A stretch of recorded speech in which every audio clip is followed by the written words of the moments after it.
Salut! Aujourd'hui, on va parler d'un joueur français, Fabien Peloux. N'hésite pas à rester jusqu'à la fin, car j'ai choisi un extrait d'une vidéo d'un de ses matchs. Vraiment incroyable. N'hésite pas à rester jusqu'à la fin. On commence avec ses chiffres personnels. Naissance, 7 décembre 1973 à Toulouse. Taille, 1m98, poids, 114 kg. Poste, deuxième ligne. Club, Saverdin, Graoé, Dax, puis le Stade Toulousain. Palmarès en club. Champion de France en 1999, 2001 et 2008. Finaliste en 2003 et 2006. Champion de la Coupe de France en 1998. Champion du Trophée des Champions. Champion du Challenge de l'Espérance en 1994 et 95.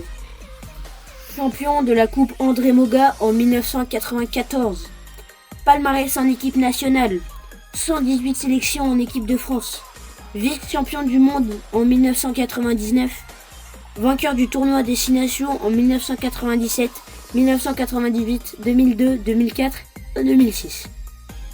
Dont 4 grands chelems en 1997, 1998, 2002 et 2004.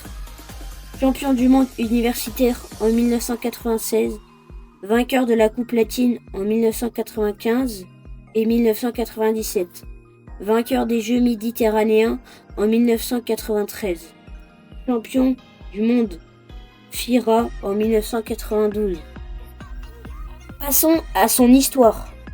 Jean-Claude Scrella, qui le premier l'avait retenu en équipe de France, mettait en exergue avant toute chose ses talents de plaqueur.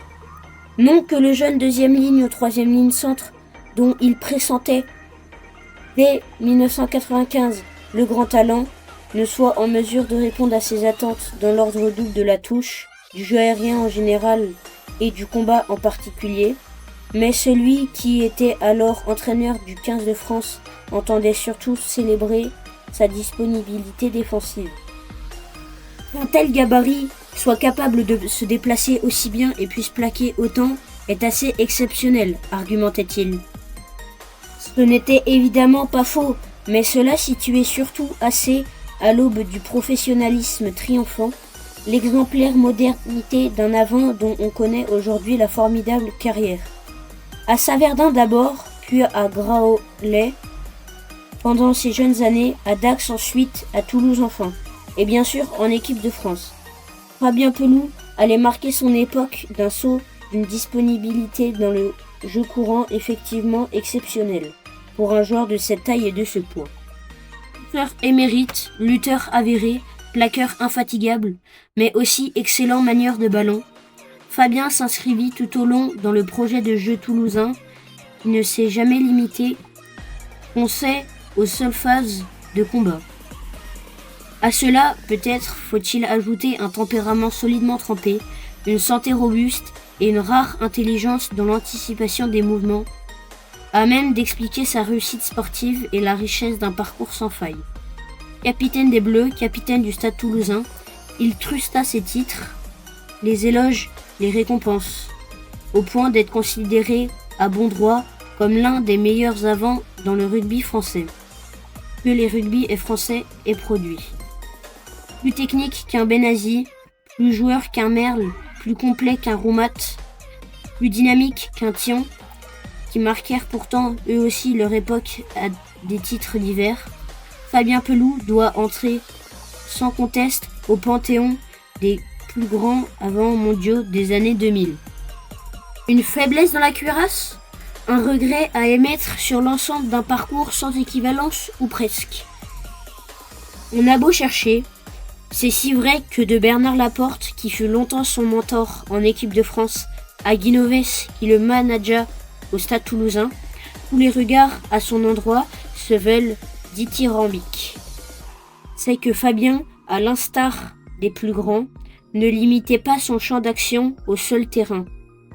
Sa connaissance du jeu et des hommes en fit, en toutes circonstances, un leader véritable, capable d'apporter sa quote-part au dessin tactique d'une rencontre, au cheminement à suivre. Le paradoxe, s'il faut absolument en trouver un, serait plutôt à chercher dans le caractère assez individualiste d'un joueur qui pensait à lui, mais savait se mettre le temps qu'il faut en service de la collectivité. Mélangé, secoué, le résultat demeure exemplaire, ce qui confère au personnage une aura indiscutable. Désormais consultant dans une chaîne privée française, manager de l'équipe de France des moins de 20 ans, il s'est rapproché de la FFR et serait peut-être appelé à creuser son sillon dans ce domaine.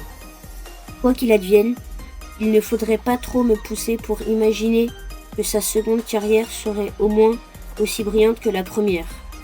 Cette affaire de hauteur, d'intelligence, d'intuition. Donc voilà, maintenant vous pouvez regarder la petite vidéo, le petit extrait que je vous ai préparé. Abonnez-vous et likez, je vous laisse regarder.